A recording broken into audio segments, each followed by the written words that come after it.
Hello, YouTube family. I'm Patty Jackson. I'm your auntie of pop culture. It's not cute not knowing. We start off with a hug. Come on, let's hug. I got to make y'all laugh before we get started. Somebody said that I was immature because I made faces and I shouldn't make faces. And I said, well, I guess I'm just a immature auntie because I make faces to maybe sometimes get my point across or to say, I'm confused, but I like making faces. And if that makes me immature, then so be it. I tell you one thing about 2020, the audacity. It is real. It's real. It's real. It's real. Let's take time out to remember country great Charlie Pride. In the beginning of my career, I played country music and I played a lot of Charlie Pride. Charlie Pride was so loved and respected by his peers, and he broke so many barriers because to be this African American man, rising to the ranks that he did in country music. He last performed at the Country Music Association Awards. And, he's 86 and he looked a little frail, but so many people, such great music, so many people loved and respected him. We remember Charlie Pride, country music's first black superstar. Ashanti and Keisha Cole, it didn't happen over the weekend, and I was so disappointed. All right. There's a new date, January 9th. But it was like, you know how you like anticipating something? And I was really looking forward to this. It's going to happen. It's going to happen January 9th. Now, there will be another versus. This week, this has to be a West Coast thing. E40 and Too Short. You guys can let me know about this because I'm not really interested in this versus. But I do know that Too Short, he does one of my favorite songs, Blow the Whistle. Blow the Whistle. I like that song, but I'm just, I had to salvage my weekend with the Bee Gees documentary on HBO and HBO Max. If you love music documentaries, this is it. It was one of the best documentaries I ever saw. From their music in the 60s, of course, to the 70s, Saturday Night Fever, the famous disco backlash, which was really a backlash against gays, black music. It really was, because I had just gotten the radio at that point, and people just wanted to just like abolish, and just put, R&B music along with the disco music, and it was an interesting time in music. The Bee Gees' life was fascinating, from all the songs they wrote, Chain Reaction, Diana Ross, Dionne Warwick, Heartbreaker, Islands in the Stream, Kenny Rogers, Dolly Parton, the Guilty album with Barbra Streisand, one of the best albums ever. It was good. If you love music documentaries, you are going to eat this one up. The Bee Gees, How Can You Mend a Broken Heart, on HBO and HBO Max. Our prayers are going out to today's show anchor Craig Melvin. His brother, his older brother, who is 43, passed away from colon cancer. So our prayers go out to him.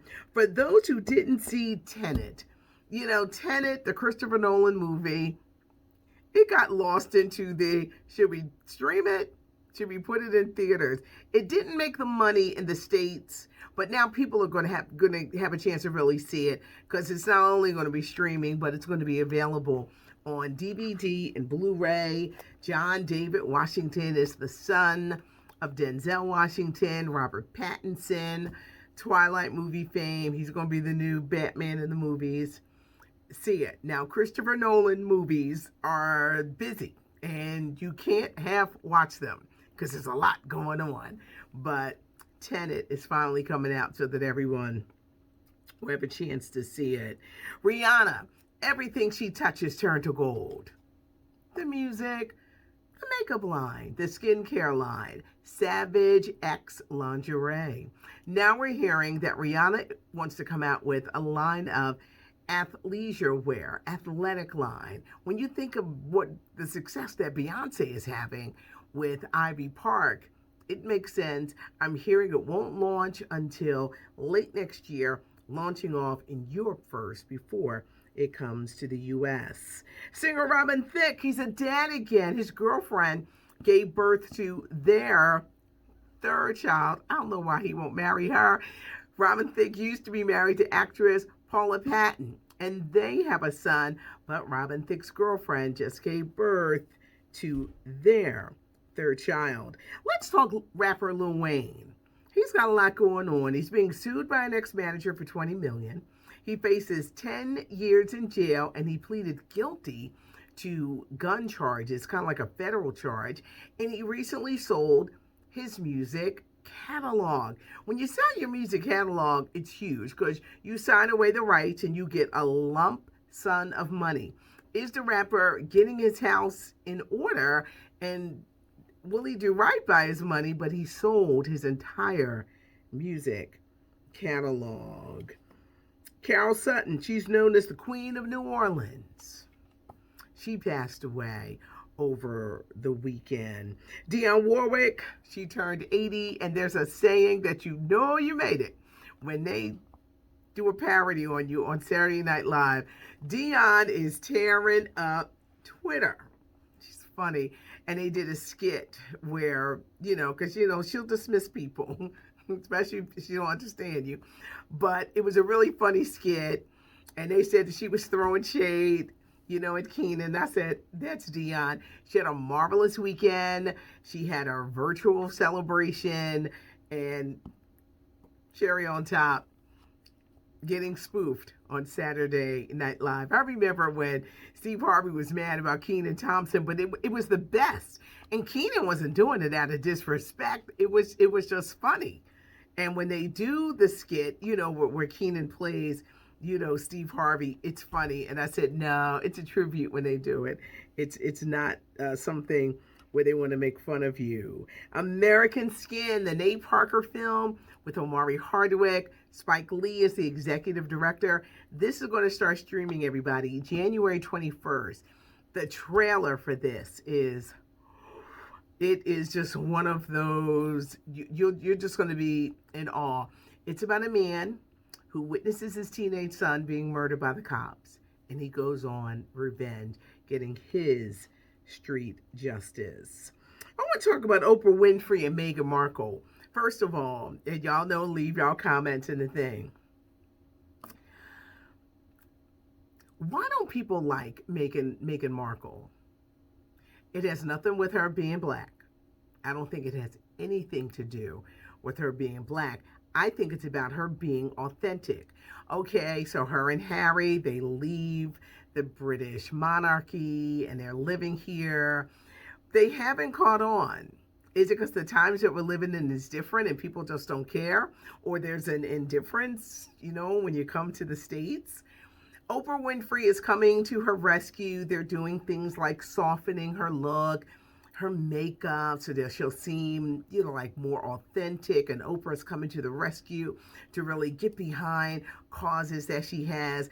I just think that people ain't interested. She's no Princess Diana. No. I just think people aren't interested. It's kind of like, the average person is like, Here I go making faces.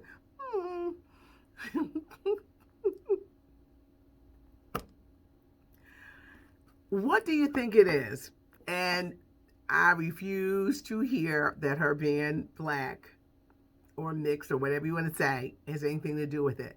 I don't think at all. I just think that some people have that it thing, and people they're attracted to it. And then there are some people, and it's just like one of those, or they're just not interested. I know that Harry was way popular before, and now now they're no longer with the family, and they think that she kind of like took him away from the family. But it's interesting. But leave the comments and definitely let me know. It's not cute not knowing. We love the thumbs up. Leave a comment because we would love to hear from you. Have a good one. I do read the comments, and people are finding that out. I think people think she ain't gonna see this or she ain't gonna answer. Nope. Auntie is petty, and Auntie answers the thing audacity. It's just an all-time high this year. I don't know what it is. But leave a comment. It's not cute not knowing. Thanks so much for joining me. I'm Patty Jackson. I'm your auntie of pop culture.